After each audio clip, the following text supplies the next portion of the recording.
दिल्ली के एम्स में मरीजों की भरमार, सर्जरी के लिए 2 साल तक का करना पड़ रहा इंतजार। वेटिंग लिस्ट में 2300 से ज्यादा मरीज।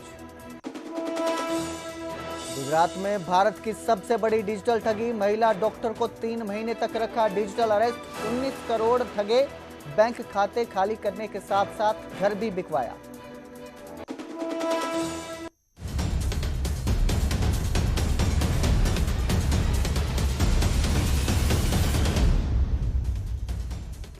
नमस्कार, स्वागत है न्यूज 18 पंजाब हरियाणा में। मैं आपके साथ कुलदीप भारद्वाज। बुलेटिन की शुरुआत करेंगे हरियाणा के सीएम नायब सिंह सैनी के पंजाब दौरे के साथ। सीएम सैनी ने शहीद उधम सिंह को श्रद्धांजलि दी। सीएम सैनी ने सुनाम पहुंचकर श्रद्धांजलि दी, शहीद उधम सिंह के परिवार से मुलाकात की। सीएम सैनी ने कहा कि उनका बलिदान हमेशा प्रेरणा देगा। शहीद की जन्मस्थली पर सीएम ने पौधारोपण भी किया। सीएम ने कहा, उधम सिंह का साहस अतुलनीय था। जलियांवाला बाग हत्याकांड का बदला लिया था। जनरल डायर को सजा देने की कसम खाई थी। 21 साल तपस्या के बाद उधम सिंह ने बदला लिया। उधम सिंह का बलिदान देश के लिए गर्व की बात है। सीएम सैनी बोले, यहां आकर मैं खुद को धन्य समझता हूं। परिवार से संवाद कर आभार जताया और सम्मान प्रकट किया।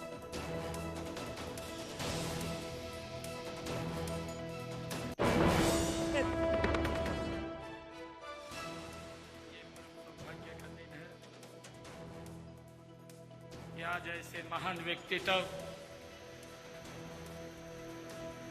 जिनका शहीदी दिवस हम सब एकत्र होकर के मना रहे हैं, उनको याद कर रहे हैं। आज मुझे सुबह उस पवित्र भूमि को नमन करने का अवसर मिला जिस पवित्र भूमि पर शिरोमणि शहीद उधम सिंह जी बचपन में खेले हैं, बचपन में रहे हैं। जो उनकी जन्मभूमि है, उस जन्मभूमि पर मुझे जाने का अवसर मिला, उसको नमन करने का अवसर मिला, उसको चूमने का अवसर मिला। ऐसे महान व्यक्तित्व कि आज हम शहीदी दिवस के अवसर पर एकत्र हुए हैं। तो वहीं सुनाम के बाद मुख्यमंत्री नायब सिंह सैनी सिरसा पहुंचे। सिरसा में आयोजित 50वें राष्ट्र स्तरीय शहीदी महासम्मेलन में मुख्यमंत्री नायब सिंह सैनी बतौर मुख्य अतिथि पहुंचे, यहां पर शिरकत की। ये सम्मेलन शहीद उधम सिंह खम्बोज की स्मृति में आयोजित किया गया, जिसमें प्रदेश भर से संत समाज भी शामिल हुआ। मुख्यमंत्री ने स्वतंत्रता सेनानियों की पेंशन 25 से बढ़ाकर 40,000 करने, ओबीसी आरक्षण को लेकर प्रधानमंत्री की नीति, घग्गर नदी नाले की फिजिबिलिटी और खम्बोज सभा को पंचकुला में प्लॉट देने जैसी भी घोषणाएं की। उन्होंने आयुर्वेदिक कॉलेज खोलने और अन्य मांगों को विभागों तक भेजने का आश्वासन दिया। साथ ही 51 लाख रुपए की आर्थिक मदद की भी घोषणा की।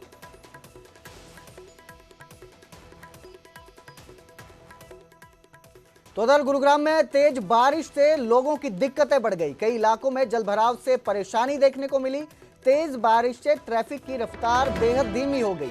अगर बारिश जारी रहती है तो गुरुग्राम पूरी तरह से जाम हो सकता है। आपको बता दें कि नरसिंहपुर के पास हाईवे पर भारी जाम की स्थिति देखने को मिली। ऑफिस टाइम में ट्रैफिक जाम से लोग फंस गए। सड़कों पर जाल बिछ गया, गाड़ियों का जाम लग गया। निगम की जल निकासी व्यवस्था एक बार फिर फेल नजर आई। मौसम विभाग ने और बारिश की संभावना जताई है। आप देख सकते हैं स्क्रीन पर आपकी तस्वीरें, किस तरह से जो है जलभराव की समस्या सामने आई, जिसने रफ्तार को भी धीमा कर दिया। इस दौरान कई गाड़ियां भी पानी में फंसी दिखाई दी।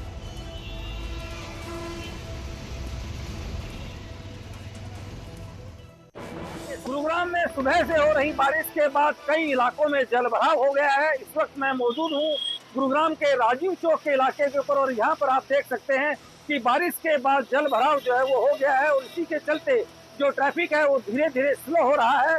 और गुरुग्राम के ये सिर्फ एक इलाके की कहानी नहीं है, बल्कि गुरुग्राम के कई सारे इलाके ऐसे हैं जहाँ जलभराव हुआ है।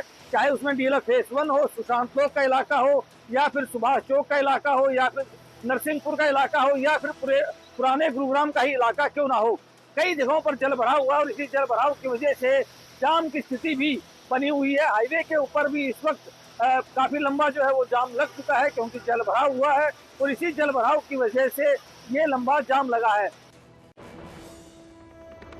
गुरुग्राम में हाईवे से लेकर रिहायशी सेक्टरों तक जलभराव और लंबा ट्रैफिक जाम देखने को मिला। गुरुग्राम जयपुर हाईवे पर नरसिंहपुर से लेकर राजीव चौक तक कई किलोमीटर लंबा ट्रैफिक जाम लग गया।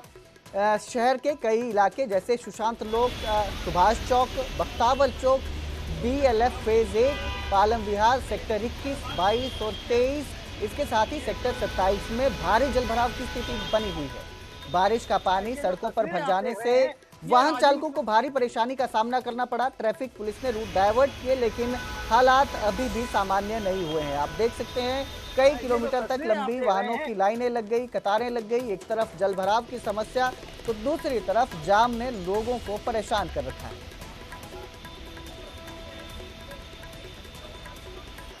गुरुग्राम में सुबह से हो रही बारिश के बाद जगह जगह जल भराव हो गया है और साथ ही लंबा जाम इस वक्त हाईवे के ऊपर लग चुका है। इस वक्त मैं मौजूद हूँ राजीव चौक के पास और यहाँ आप तस्वीरों में देख पाएंगे कि ये जो गाड़ियां आ रही हैं ये दिल्ली की तरफ से आ रही हैं और मानेसर की तरफ ये गाड़ियां जा रही हैं, यानी कि जयपुर की तरफ ये गाड़ियां जा रही हैं। और आप जाम देख सकते हैं कि किस कदर ये जाम लगा हुआ है।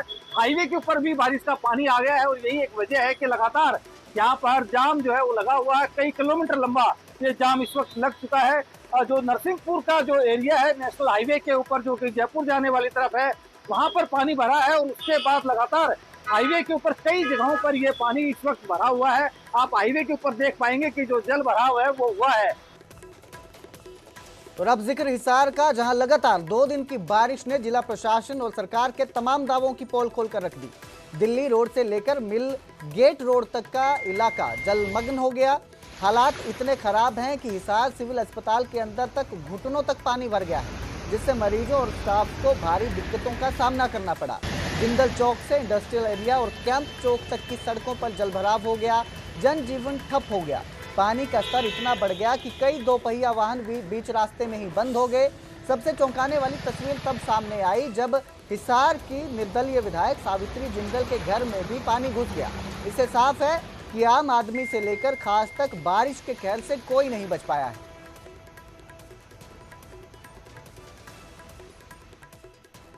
तो उधर फरीदाबाद के एक सरकारी स्कूल की जर्जर इमारत खतरे की घंटी बन गई है। साइंस अध्यापक सतीश कुमार ने बताया कि इस इमारत को 6 साल पहले ही कंडम घोषित कर दिया गया था, लेकिन आज तक स्कूल को शिफ्ट नहीं किया गया। बच्चों को 2 शिफ्टों में पढ़ाया जा रहा है, क्योंकि पूरी इमारत छात्रों का बोझ नहीं झेल सकती है। अभिभावक एकता मंच हरियाणा के प्रदेश महासचिव कैलाश शर्मा ने इसे सीधे बच्चों की जान से खिलवाड़ करार दिया है। उन्होंने कहा कि कई बार चेतावनियां दी गई, पत्र भेजे गए, लेकिन अधिकारी आंख मूंदे बैठे हैं। अभिभावकों का कहना है कि अगर बच्चे मौजूद होते तो हादसा तय था। आप देख सकते हैं किस तरह की स्थिति बनी हुई है, जर्जर हो चुकी है पूरी इमारत, फिर भी यहाँ पर छात्रों को पढ़ाया जा रहा है। 2 शिफ्टों में छात्रों को पढ़ाया जा रहा है। देखिए, राजस्थान में 5 दिन पहले जो घटना हुई है, उससे पहले ही हम 31 मई को ऑल इंडिया पेरेंट एसोसिएशन के राष्ट्रीय अध्यक्ष अशोक अग्रवाल जी, सुप्रीम कोर्ट के वकील हैं, उनके साथ लेके हमने खेड़ी कला के 2 स्कूल, सेक्टर 9 और इंदिरा नगर स्कूल का दौरा किया था और उसमें इतनी कमियां मिली और उनके सचित्र फोटो हमने समाचार पत्रों में भी छपवाए और सीएम को भी भेज के ये कहा कि भाई इन स्कूलों को उद्धार किया जाए। सबसे बड़ी बात है कि इस स्कूल के मुखियाओं ने पिछले 3 साल में 3-4 लेटर अपने स्कूल के बारे में लिख के दिए हैं जिला शिक्षा अधिकारी को कि हमारे जर्जर कमरे हैं, बिल्डिंग है, कोई हादसा हो सकता है। उसके बावजूद भी जो है सरकारी स्कूलों की हालत खेड़ी कला की। तो हरियाणा में रेवेन्यू विभाग की नई वेबसाइट का आज उद्घाटन होगा। सीएम नायब सिंह सैनी हरियाणा निवास में वेबसाइट लॉन्च करेंगे। अब राजस्व विभाग का पूरा डेटा डिजिटल और ऑनलाइन होगा। पुराने भूमि रिकॉर्ड को स्कैन कर नया पोर्टल बनाया गया है। किसानों को खराब फसल का मुआवजा भी मुख्यमंत्री आज देंगे। शाम 4 बजे हरियाणा निवास में पूरा कार्यक्रम होगा। कार्यक्रम के बाद मीडिया से बातचीत भी करेंगे मुख्यमंत्री। तो आज रेवेन्यू विभाग की वेबसाइट लॉन्च की जाएगी, नई वेबसाइट लॉन्च की जाएगी। पुराने पोर्टल को स्कैन करके इस वेबसाइट को डिजाइन करके बनाया गया है। आज इसको लॉन्च किया जाएगा।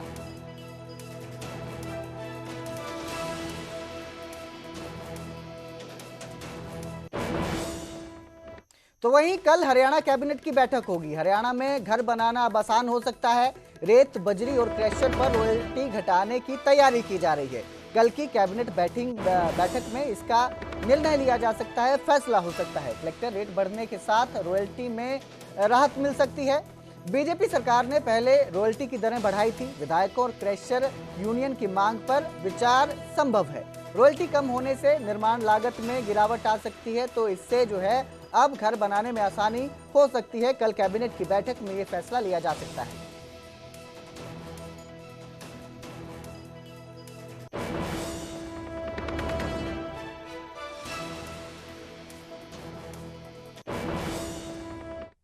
तो वहीं लाडवा के कई गांवों को सीएम सैनी ने सौगात दी है। सीएम सैनी ने कई गांवों में विकास कार्यों की घोषणाएं की। 1 लाख गरीब परिवारों को मुफ्त सोलर पैनल और प्लॉट दिया जाएगा। बिजली बिल जीरो फ्री करने के लिए सोलर पैनल दिया जाएगा। फ्री सोलर पैनल का ऐलान किया गया है।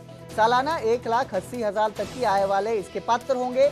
2 किलोवाट के सोलर पैनल हर घर को फ्री मिलेंगे। 70,000 केंद्र और शेष राशि राज्य सरकार देगी। लाभार्थी परिवारों का 1 रुपया भी खर्च नहीं किया जाएगा। सरकारी टीमें गांव-गांव जाकर इस योजना का लाभ दिलवाएंगी। अब तक 26,000 से ज्यादा परिवारों को इसका लाभ मिल चुका है। इस साल के अंत तक 1 लाख घर और बिजली आत्मनिर्भर बनेंगे। 1 लाख भूमिहीन परिवारों को 100 गज के प्लॉट दिए जाएंगे। इसका भी ऐलान किया है। लाडवा के कई गांवों को सीएम सैनी ने यह सौगात दी है। प्रधानमंत्री आवास योजना के तहत वहां पर वो अपना घर बना सकेंगे। इसके साथ ही फसलों के नुकसान पर 1,334 करोड़ का मुआवजा किसानों को दिया जाएगा, ये भी घोषणा की है।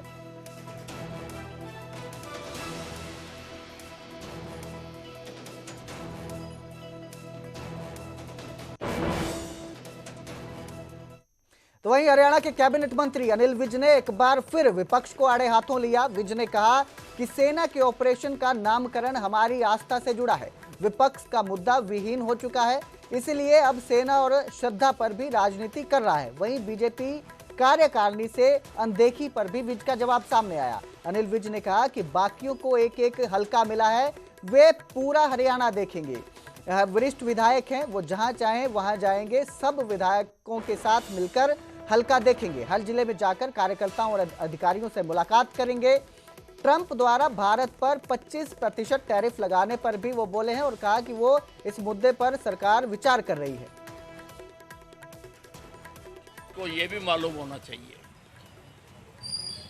कि हमारे देश में अनेकों ऑपरेशन आज तक हिंदुस्तान के नामों पर ही हुए हैं और विपक्ष को शर्म आनी चाहिए कि क्या हम ऑपरेशन का नाम पाकिस्तान की मिसाइलों के नाम पर रखें, पाकिस्तान के नाम पर रखें, दूसरे देशों के नाम पर रखें। एक हल्का दिया है। मैंने तो सारा हरियाणा देखना है। मैं सबसे वरिष्ठ एमएलए हूँ, 7 बार जीता हुआ हूँ और जल्दी ही मैं अपने सारे हरियाणा का दौरा शुरू करने वाला हूँ। जगह जगह पर जाकर मैं सारे नए और पुराने कार्यकर्ताओं से मिलने वाला हूँ, उनका हालचाल पूछने वाला हूँ और उस पर विचार कर रही है और जल्दी ही सरकार का उसके बारे में सरकारी बयान आएगा। तो उधर खेल मंत्री गौरव गौतम ने खेल महाकुंभ की घोषणा की। 2 अगस्त से 4 अगस्त तक हरियाणा में खेल महाकुंभ होगा। पंचकुला ताऊ देवीलाल स्टेडियम से इसका शुभारंभ किया जाएगा। 22 जिलों की सक्रिय भागीदारी के साथ आयोजन की तैयारी है। पहले चरण में 15,000 से ज्यादा खिलाड़ी हिस्सा लेंगे। राज्य के अलग अलग हिस्सों में अलग अलग खेल होंगे। युवाओं को खेलों से जोड़ने का ये बड़ा आयोजन है। पहले चरण का समापन 4 अगस्त को निर्धारित है। दूसरा चरण अगस्त के अंतिम सप्ताह में होगा। खिलाड़ियों के ठहराव और व्यवस्था की तैयारी पूरी है। राज्य सरकार का उद्देश्य है कि खेल संस्कृति को बढ़ावा दिया जाए। तो खेल मंत्री गौरव गौतम ने ये प्रेस कॉन्फ्रेंस करके जानकारी दी है।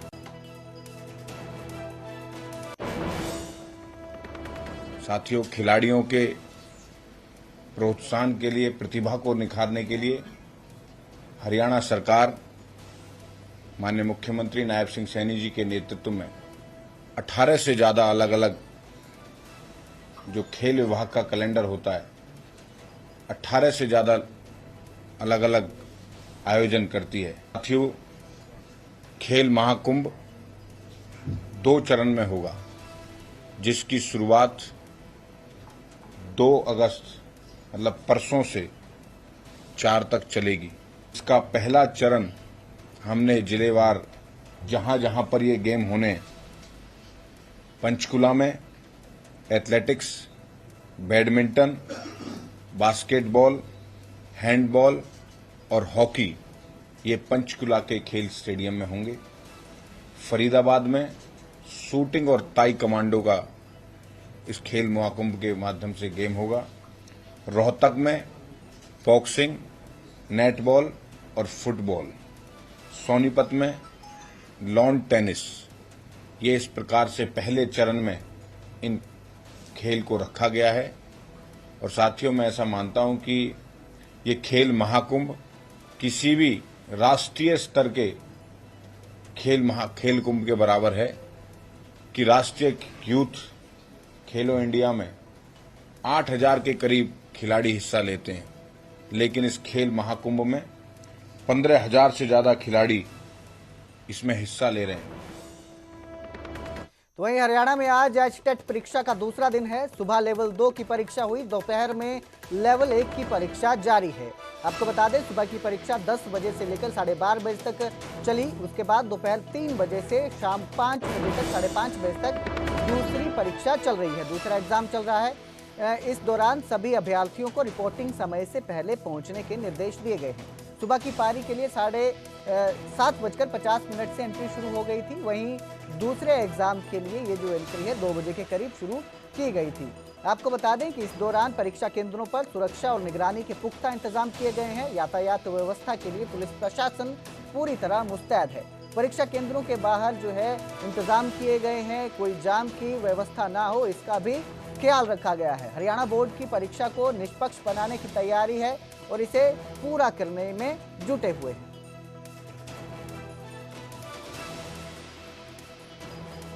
एग्जाम भी बहुत इजी आया था, सारे क्वेश्चन अटेम्प्ट किया मैंने और कुल मिला के अच्छा गया एग्ज़ाम। तो किस चीज़ आपने पेपर दिया है आपने? ये सर मैंने एस्टेट इंग्लिश का एग्ज़ाम दिया है, TGT लेवल में। तो तैयारी जो चीज़ हिसाब तैयारी के हिसाब से पेपर अच्छा गया? हाँ जी, बिल्कुल तैयारी के अकॉर्डिंग ही आया एग्ज़ाम। सारा क्वेश्चन जो भी थे, मेथड तो सब इजी था सर। तो सरकार की जो नीतियाँ चल रही हैं, सरकार की नीतियों से आप खुश हैं?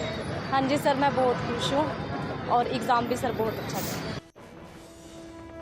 तो वहीं बारिश में एक भावनात्मक और संवेदनशीलता की मिसाल भी दिखाई दी। एचटेट के पेपर से पहले भिवानी पानी हो गया। पानी को पार करके हजारों भावी अध्यापक पेपर देने पहुंचे थे। बारिश के चलते कोई लेट हुआ तो किसी के डॉक्यूमेंट्स नहीं मिले। परीक्षार्थियों के इस दौरान जो सारथी बने वो बने city SHO Satyanarayan Sharma. Inspector ने एक के लिए गाड़ी दौड़ाई, किसी के डॉक्यूमेंट निकलवाए तो किसी की फोटो निकलवाई। मुसीबत में मदद करने पर खुश होकर एक महिला परीक्षार्थी ने इंस्पेक्टर को राखी बांधी। हमने अपनी ड्यूटी निभाई है, ये SHO का कहना है। इस पर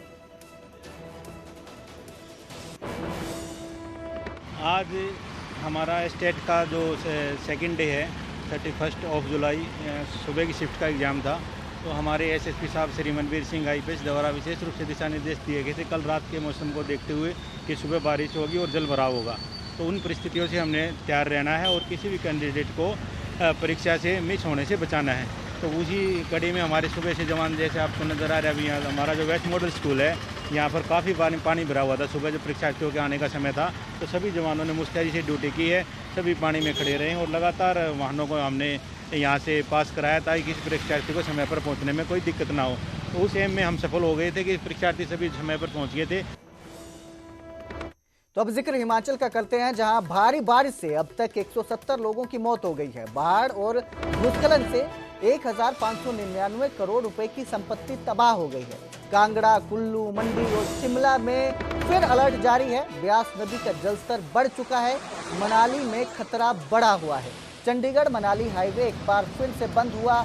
5 अगस्त तक भारी बारिश से राहत की कोई उम्मीद दिखाई नहीं दे रही है। हिमाचल में मूसलाधार बारिश से जनजीवन बेहाल है। स्वास्थ्य मंत्रालय ने संसद को ये जानकारी मुहैया करवाई।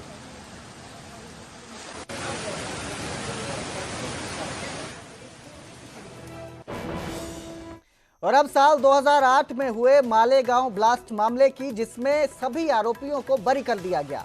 महाराष्ट्र के मालेगांव ब्लास्ट केस में यह फैसला आया है। 2008 में ब्लास्ट केस के सभी आरोपियों को बरी कर दिया है। एनआईए कोर्ट ने 7 आरोपियों को बरी किया। शक के आधार पर इन्हें सजा नहीं दे सकते हैं। कोर्ट ने यह कहा है, सरकारी पक्ष की जांच में खामियां नजर आई। ब्लास्ट से पहले बैठक की कोई भी बात साबित नहीं हो पाई है। 29 सितंबर 2008 को महाराष्ट्र के मालेगांव में रमजान के पवित्र महीने और नवरात्रि से ठीक पहले एक धमाका हुआ था। इस विस्फोट में 6 लोगों की जान चली गई और 100 से ज्यादा लोग घायल हुए थे। एक दशक तक चले इस मुकदमे के दौरान अभियोजन पक्ष ने 323 गवाहों से पूछताछ की, जिनमें से 34 अपने बयान से पलट गए और आखिरकार करीब 17 साल बाद इसमें फैसला आया और सभी 7 आरोपियों को बरी कर दिया गया।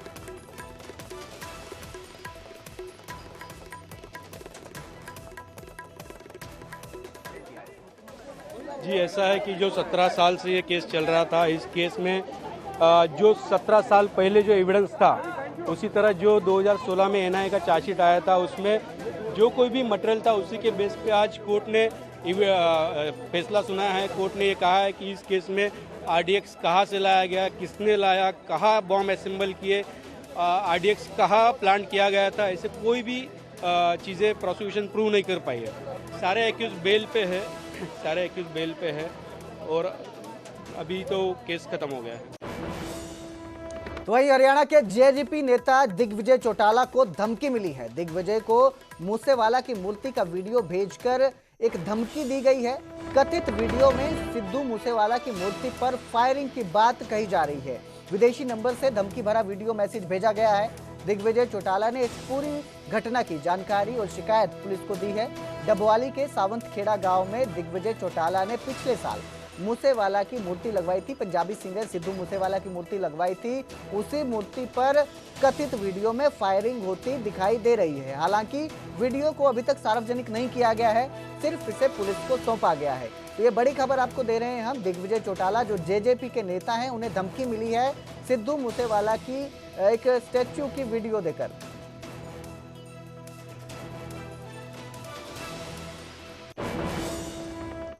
तो उधर गाजियाबाद की एक्वापोलिस सोसाइटी के बेसमेंट धंस गई और इससे हड़कंप मच गया। सड़क किनारे खड़ी 4 कारें अचानक बेसमेंट में समा गई। हादसे के वक्त बेसमेंट में मिट्टी खिसकने की आशंका जताई गई। हादसे के बाद मौके पर स्थानीय लोग और रेस्क्यू टीम पहुंचे और जिन्होंने क्रेन और मशीनों की मदद से इन गाड़ियों को बाहर निकाला। सोसाइटी में नाले का पानी भरने से हालात बिगड़े और उस वजह से ये जमीन धंस गई। नगर निगम और पुलिस की टीम मौके पर राहत कार्य में जुटी है। आपको बता दें कि बताया जा रहा है कि यहाँ पर नाले की वजह से बेसमेंट की जमीन धंस गई, जिस वजह से ये गाड़ियां बेसमेंट में समा गई। हालांकि इन्हें स्थानीय लोगों और रेस्क्यू टीमों ने मशक्कत के बाद बाहर निकाल लिया।